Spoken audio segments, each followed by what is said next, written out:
খানাকুলবাসীর কাছে বন্যার নিত্যসঙ্গী। প্রতি বছর একাধিকবার বন্যার কবলে পড়তে হয় এলাকার মানুষকে। এই দুর্ভোগ থেকে মুক্তি পেতে সাধারণ মানুষ দীর্ঘদিন ধরে জনপ্রতিনিধি থেকে শুরু করে প্রশাসনের বিভিন্ন দপ্তরে আবেদন জানিয়ে আসছেন।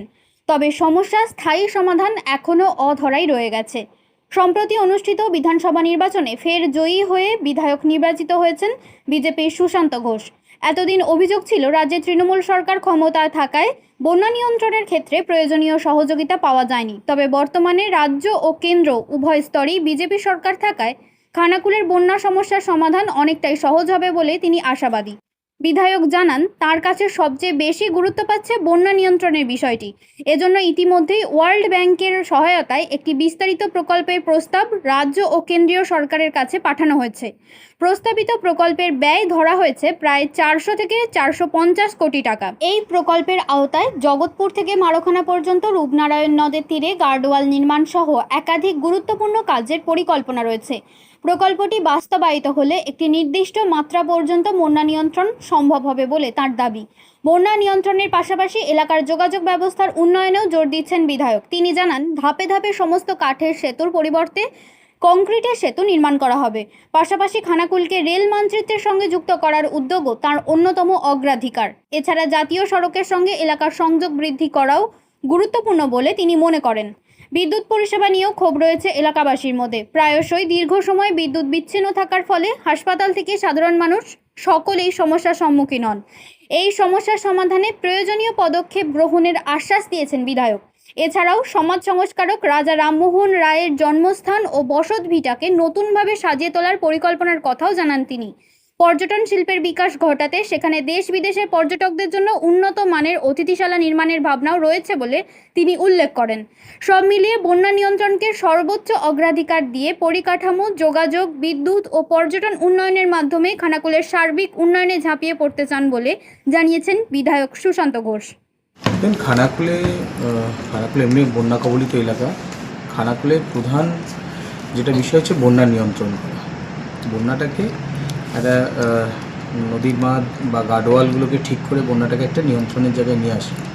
তো সেই জন্য অলরেডি ওয়ার্ল্ড ব্যাংক থেকে একটা স্কিম ঠিক করা হয়েছে।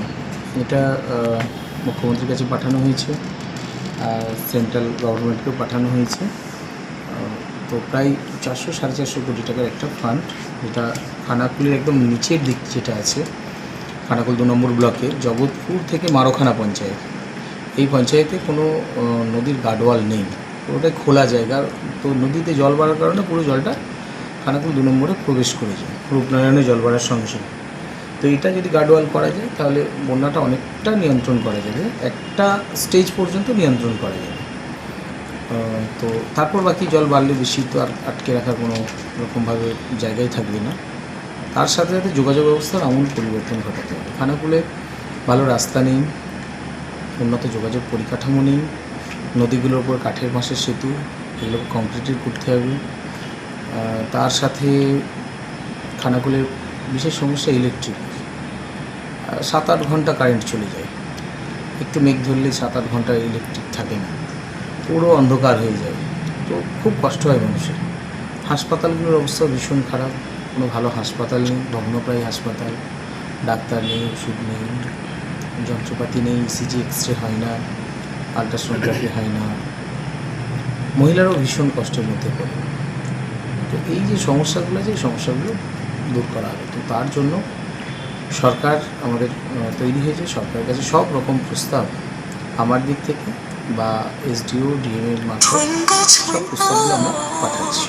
বিষয়গুলো আমাদের গুরুত্বপূর্ণ যে বিষয়গুলো বললাম, এইগুলোই সব থেকে প্রধান বিষয়। তারপর দ্রুত ন্যাশনাল হাইওয়ের সাথে খানাকুলকে যুক্ত করা, যেটা প্রস্তাবিত হাইওয়ে আছে গ্রিনফিল্ড এক্সপ্রেসওয়ে, খানাকুলের রাজাটি পর্যন্ত রেল চালানো, ট্রেন নিয়ে আসা, কারণ খানাকুলে রেল যোগাযোগ নেই। রাজা রামমোহন রায়ের পূর্ণভূমি আমাদের খানাকুলের মাটি, এই রাজা রামমোহন রায়ের পূর্ণভূমিকে সংস্কার করা, স্মৃতি বিজড়িত যে রাজা রামমোহন রায়ের বসত বাটি রয়েছে, সেই বসত বাটি সংস্কার করা, ওখানে বেশ কিছু উন্নয়নমূলক প্রকল্পের কাজ করা, কিছু এরকম গেস্ট হাউস তৈরি করা। কারণ দেশ বিদেশ থেকে বহু মানুষ আসেন, তারা খানাকুলে রাত্রিবাস পর্যন্ত করতে পারেন না, সরকারি কোনো গেস্ট হাউস নেই এখানে, সেগুলো করা। অনেক কাজ আছে কাজ করতে হবে। আর নিশ্চিতভাবে আমরা আশাবাদী আছি, আমাদের সরকার তৈরি হয়েছে, সরকার সব রকমভাবে সহায়তা করবে। অত্যাধুনিক সুসজ্জিত লজ সানা লজ আরামবাগের চন্দ্রবান হাই স্কুল ও পুরসুরার দিগুড়িঘাটের মধ্যবর্তী লঘু চকের মনোরম প্রাকৃতিক পরিবেশে গড়ে উঠেছে এই অনন্য ঠিকানা। বিবাহ, অন্নপ্রাশন, এনগেজমেন্ট বা যে কোনো সামাজিক অনুষ্ঠানের জন্য সর্বাধুনিক ব্যবস্থায় প্রস্তুত সানা লজ। রয়েছে পর্যাপ্ত গাড়ি পার্কিং সহ আধুনিক সব পরিষেবা, সবই আপনার সাধ্যের মধ্যে। আজই বুকিং করুন আপনার স্বপ্নের অনুষ্ঠানের জন্য আপনারই পছন্দের ঠিকানায়। সানা লজ, দিগুড়িঘাট ও চন্দ্রবান হাই স্কুলের সন্নিকটে লঘু চকে। যোগাযোগ শাহনওয়াজ মোল্লা। Mobile number 9734754516, 9641092406।